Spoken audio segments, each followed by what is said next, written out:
بسم الله الحمد لله رب العالمين والصلاة والسلام على أشرف الأنبياء والمرسلين سيدنا مصطفى رسول الله صلى الله عليه وسلم ومن تبعهم بإحسان إلى يوم الدين. اللهم لا سهل إلا ما جعلته سهلا وأنت تجعل الحزن إذا شئت سهلا. سهل لنا أمورنا واشرح لنا صدورنا شافنا وعافنا واعف عنا. يقول المصنف حفظه الله تعالى ونفعنا الله بعلمه في الدارين آمين. Асбабул хушуи фи ссала. Намазда қорқыныш сезімін ұялататын себептер атты Шейх Юсуф Хаттар ұстазымыздың кітабын оқуда жалғастырамыз. Алдыңғы өткен дәрістерімізде намаздың сырлары және де оның ішінде жатқан бір хикма, даналықтар жайында сөз қозғап бастаған болатынбыз. Және де сол даналықтың төртеуінің үшеуін біз тілге тиек етіп айтқан болатынбыз. Енді оның төртіншісі رابعا أن تكون غذاء مستمرا لعقيدة الإيمان بالله تعالى في قلبه. Расында ол намаз, оның төртінші бір даналығы, одан бір даналық أن تكون الصلاة غذاء مستمرا. Яғни намаз бір не болуы муаккид, бір күш беруші, бір құдірет секілді болады дейді. Ғидаан мустамирран, ұдайы жалғаспалы түрде болатын бір күш секілді. Неге күш береді десе, ли ақидатил имани биллахи та'ала фи қалбихи.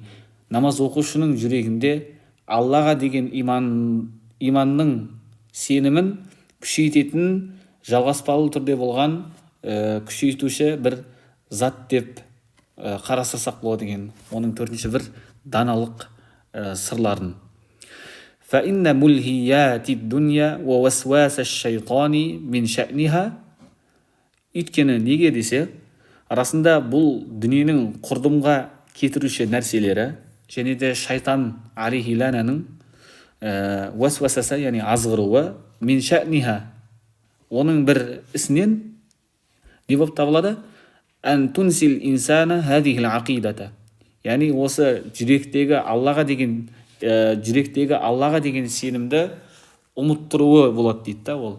Яғни осы дүние және де шайтанның азғыруы Аллаға деген сенімді оған сызат түсіреді. وَإِنْ كَانَتْ مَغْرُوسَةً فِي قَلْبِهِ. Ол мейлі ол оның несі, ақидасы, Аллаға деген сенімі, ол оның жүрегінде мықты қазық болып қағылған бір дәрежеде бола берсін. Ол не болады? Намаз оқымайтын болса, оның сенімінен бір пайда жоқ деген мағынаны білдіреді. فإن استمر في نسيانه بسبب انصرافه إلى ضجيج الأهواء والشهوات. فإن استمر في نسيانه. Егер оны ұмытуды жалғастыра беретін болса, яғни не? Жаңағы сол Аллаға деген сенімін, жүрегінде орнығуды ұмыттыра беретін болса, бисаби инсирафихи иля ضجيج الأهواء. Яғни нәпсі қалауларына көп бұрылып, оларға еріп, уашшахауати, және де адам баласы өзінің шахауаттарына ере беретін болса, тухауилу нисяна иля жухудин ва инкарин. Алла сақтасын, жаңағы ұмытып қойған нелері, яғни Аллаға деген сенімі ұмыта беретін бір қабілеті кейін келе ол неге айналады дейді? Иля жухуд, бір ол иманды жоққа шығарушыға айналады. Ва инкар, және де менсінбеушілікке, оны жасынға шығарушы бір қасиетке айналады дейді. Нисян жухудқа, инкарға айналады бұл жерде. Кәш-шаджаратиллати қутиа анхал мау. Не секілді? Бұны байланыстырсақ болады. Бір ағаш секілді іспеттес дейді. Әлләти қутиа анхал мау. Одан бір ол ағаштың суы тоқтап қалған ағаш секілді. Тазбулу хинан миназ заман. Ол күндердің бір күні ол қурайды дейді. Сумма ятахаувалу зубулу иля маутин. Сосын оның бір қаусап қурауы неге айналады? Иля маут. Оның бір құрдымға кетуіне, өлуіне айналады. وَتَتَحَوَّلُ الشَّجَرَةُ إِلَى حَطَبٍ يَابِسٍ. және де сол өліп қурап қалған ағаш бір кепкен отынға айналады дейді. Яғни осы нәрселердің барлығын намазбен байланыстырып бізге алып келіп жатыр. وَلَكِنَّ الْمُسْلِمَ إِذَا مَا ثَابَرَ عَلَى الصَّلَاةِ كَانَتْ غِذَاءً لِإِيمَانِهِ. Мына жерде баспадан қате кеткен. إِذَا ثَابَرَ болады бұл жерде. Бірақтан мұсылман адам не болатын болса, өзінің намазына ұқыпты, ұдайы түрде қарайтын болса, كَانَتْ غِذَاءً لِإِيمَانِهِ. Ол оның оқып жатқан намазы өзінің иманның бір қорегіне, муаккид, күшейтуші бір затқа айналады. وَلَمْ تُعَدُّ الدُّنْيَا وَمُلْهِيَّاتُهَا قَادِرَةً عَلَى إِضْعَافِ الْإِيمَانِ فِي قَلْبِهِ وَإِمَاتَتِهِ. Сол намазына кімде-кім ұқыптылықпен қарайтын болса, оның иманына бір қуаттаушы іспеттеске айналады. Сосын дүние және де оның құрдымға кетіруші, алдап қоятын нәрселері ол намаз оқушының жүрегіндегі иманның әлсіреуіне жол бермейді. Яғни жүрегіндегі иманды әлсіретуге қауқары жетпей қалады ол нәрселердің барлығы. Дүние, біздің өмір сүріп жатқан дүниеміз, және де оны құрдымға кетіруші әртүрлі алдамшы нәрселер намаз оқушының жүрегіндегі иманын әлсірете алмайды. وَإِمَاتَتِهِ. және де оны өлтіре де алмайды екен. Енді фадилату суджуд, жаңа тақырып. Бұл жерде не? Сәжде жасаудың абзалдылықтары. Намаздағы сәжденің абзалдылықтары. Қала сайидуна Расулуллахи саллаллаху алейхи ва саллам, пайғамбарымыз Мұхаммед саллаллаху алейхи ва саллам айтты: "Ма мин муслимин ясджуду лиллахи саждатан илля рафа'аху Аллаху биха даражатан ва хатта анху биха саййиатан." Енді қандай да бір мұсылман Аллаға сәжде еткен кезде Аллах тағала оның бір дәрежесін көтереді, және биха, сол сәжде жасауы арқылы оның қате кемшіліктерін кешіреді. وقال صلى الله عليه وسلم أقرب ما يكون العبد من ربه وهو ساجد فأكثر الدعاء. Дейді пайғамбарымыз саллаллаху алейхи вассалам және бір хадисінде не дейді? Расында адам баласы құл Раббысына ең жақын болатын кез оның сәждеде болған кезі дейді. Және де сол сәждеде кезде дұғаларыңды көбейтіңдер деп пайғамбарымыз Мұхаммед Мұстафа саллаллаху алейхи вассалам бізге өсиет етіп кеткен. وقال الله تعالى, Алла тағала айтты Құран кәрімде, Фатх сүресінде: "Симахум фи вужухихим мин аthari суджуд." Расында ол мұъмин мұсылмандардың жүздеріндегі бір сипаттардың бірі, олар қандай еді десе, мин аthari суджуд.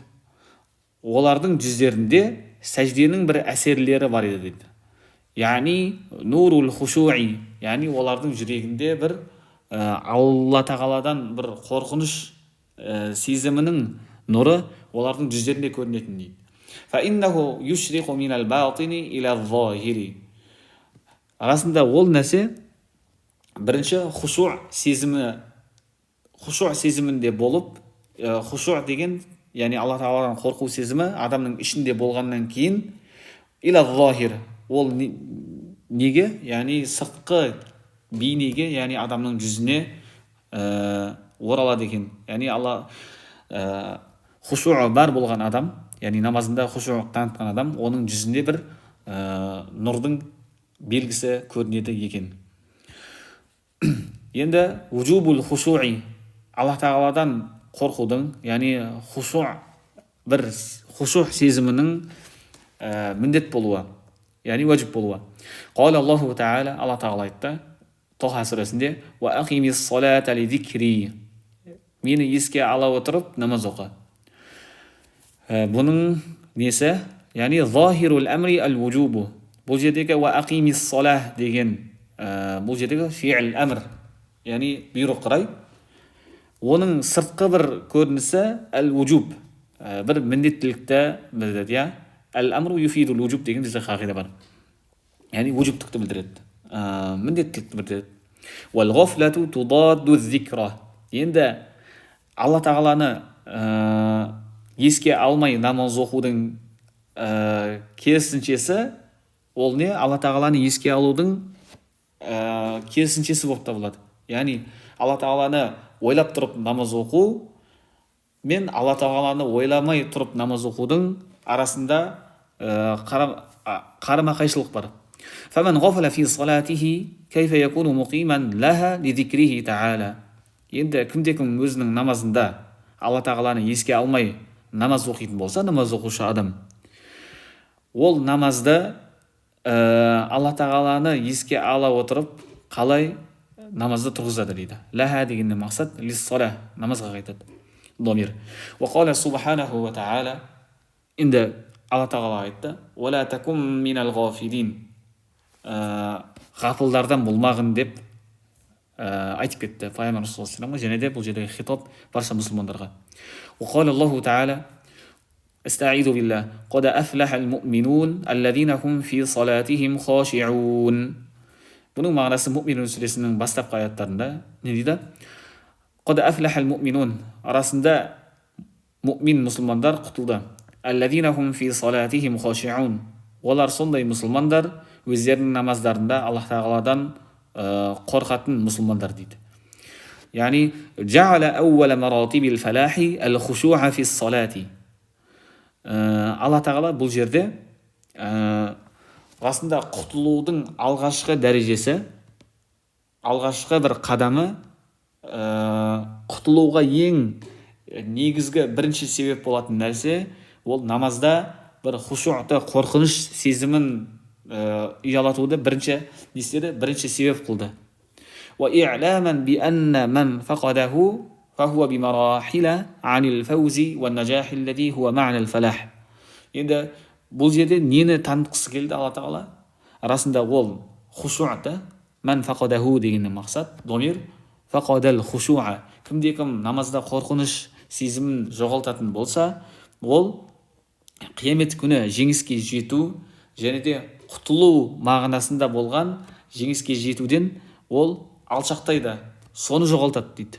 Яғни хушуъ болмаған адамда ертең қияметте Алла сақтасын құтылу деген бір сезімге ол бөлінбейді дейді. Яғни құтылатындардың қатарынан болып табылмайды. Қала саллаллаху алейхи ва саллям, пайғамбарымыз Мұхаммед саллаллаху алейхи ва саллям айтты: «Ас-салату масна масна».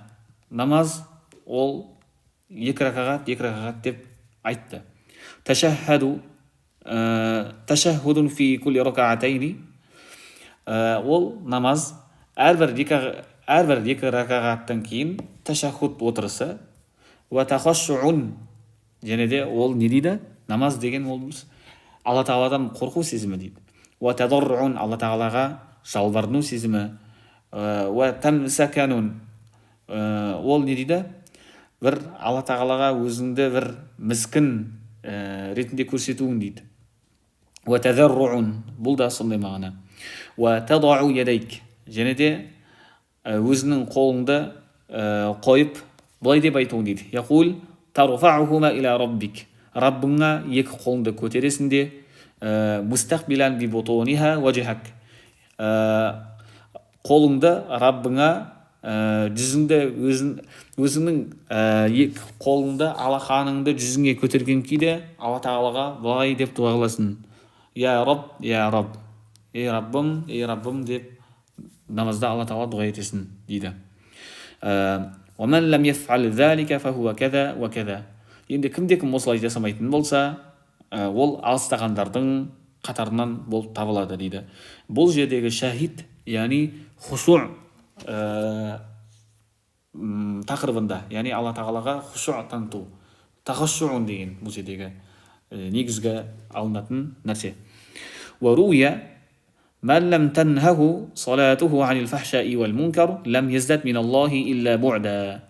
Не дейді? Тағы бір риуаятта пайғамбарымыз Мұхаммед саллаллаху алейхи ва саллям айтты: кімде-кім оның намазы, оны намаз оқушына арсыздықтан, күнәлі істерден тоспайтын болса, ол адамның құзырында тек қана Алла тағаладан алыстау ғана көзделеді дейді. وقال صلى الله عليه وسلم وكم من قائم ليس له من قيامه إلا السهر.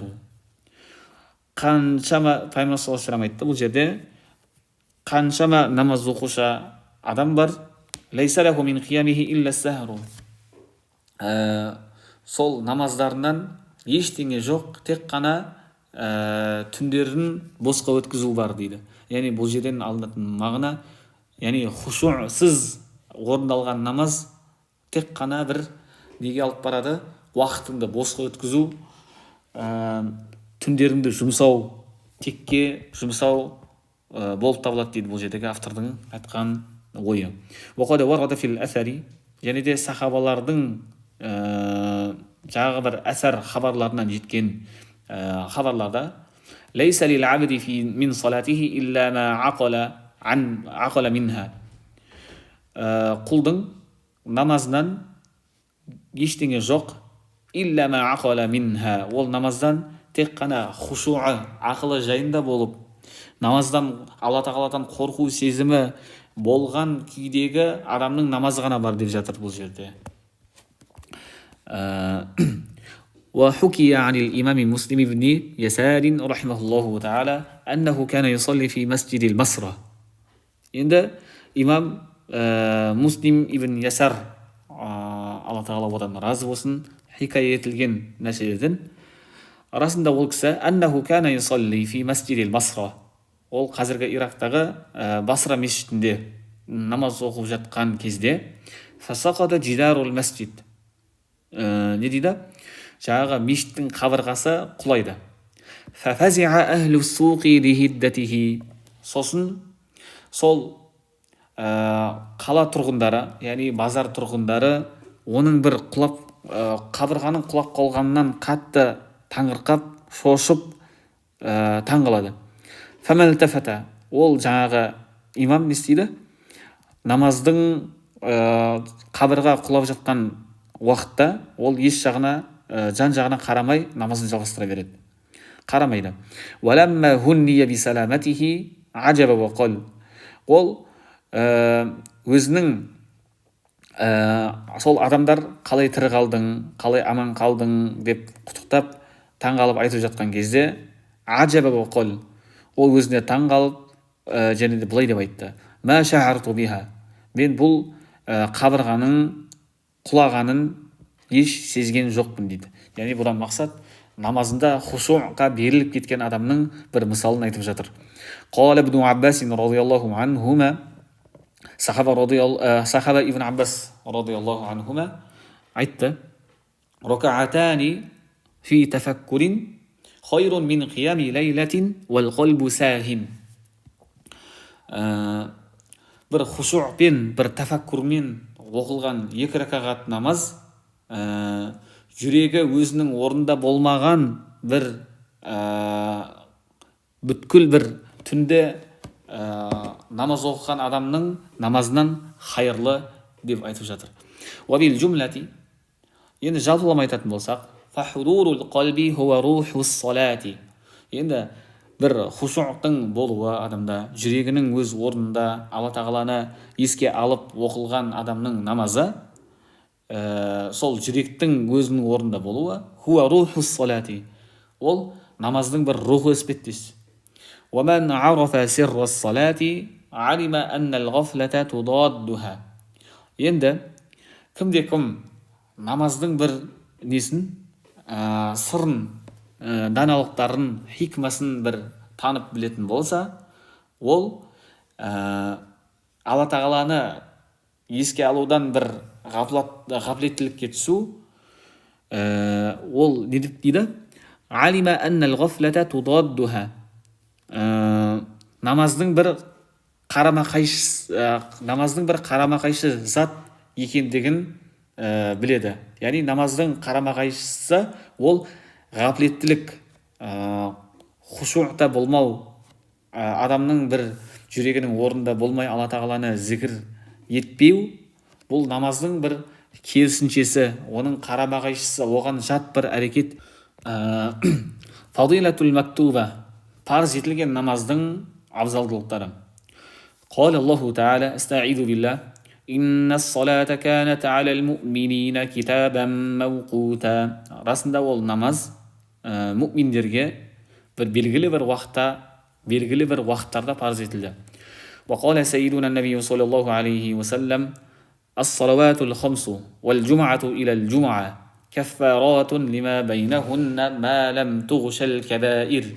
Дейді, пайғамбар саллаллаху алейхи вассалам айтты, расында 5 уақыт намаз, жұмадан жұмаға дейінгі уақыт, сол уақыт аралығындағы кіші күнәлардың бір өтемі болып табылады.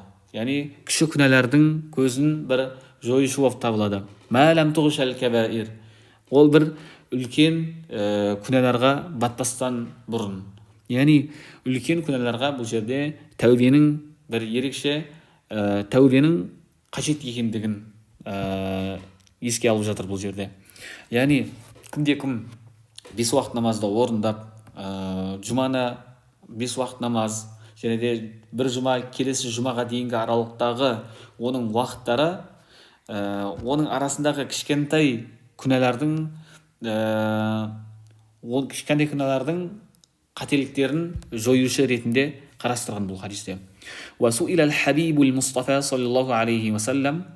Пайғамбарымыз Мұстафа саллаллаху алейхи вассалам не дейді? Сұралған кезде бір адамнан айюл а'мали афдалу, амалдардың қайсысы ең абзал деп сұрақ қояды. Фақал ас-салату лимауақитиха. Пайғамбарымыз саллаллаху алейхи вассалам былай деп жауап береді: расында өз уақытында оқылған намаз амалдардың ішіндегі ең абзалы деп жауап береді. Қала саййидуна Мухаммадун саллаллаху алейхи вассалам инна лиллахи малакан юнади инда кулли салатин. Расында Аллах тағаланың бір періштесі бар, әрбір намазда ол былай деп үн қатады: я бани адам, ей адам баласы, қуму иля нираникум, өздерінің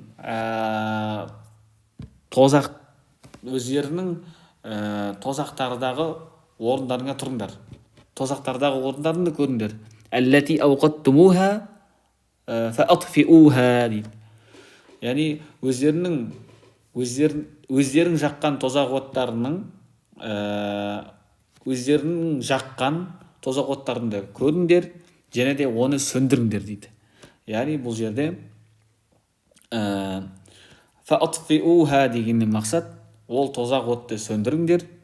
Намазды, әсіресе парыз етілген намазды оқу арқылы өздерінің тозақ оттарынан сақтаныңдар деген хадис.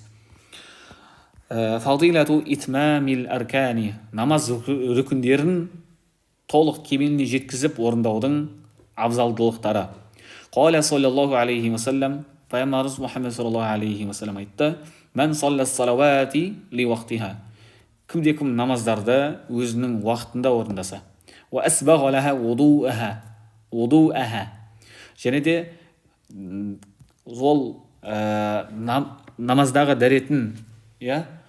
дәретін толық кемеліне жеткізіп алатын болса, уа атамма лаха қиямаха, және намаздың қиямын толық орындаса, уа хушуаха, қорқыныш сезімін толық жетсе, уа рукуаха уа суджудаха, намаздың рукуқтарын және де сәжделерін толық орындайтын болса, хараджат уа хия байдау мусфира, хараджат уа хия байдау мусфиратун, уа хия байдау мусфиратан дейді.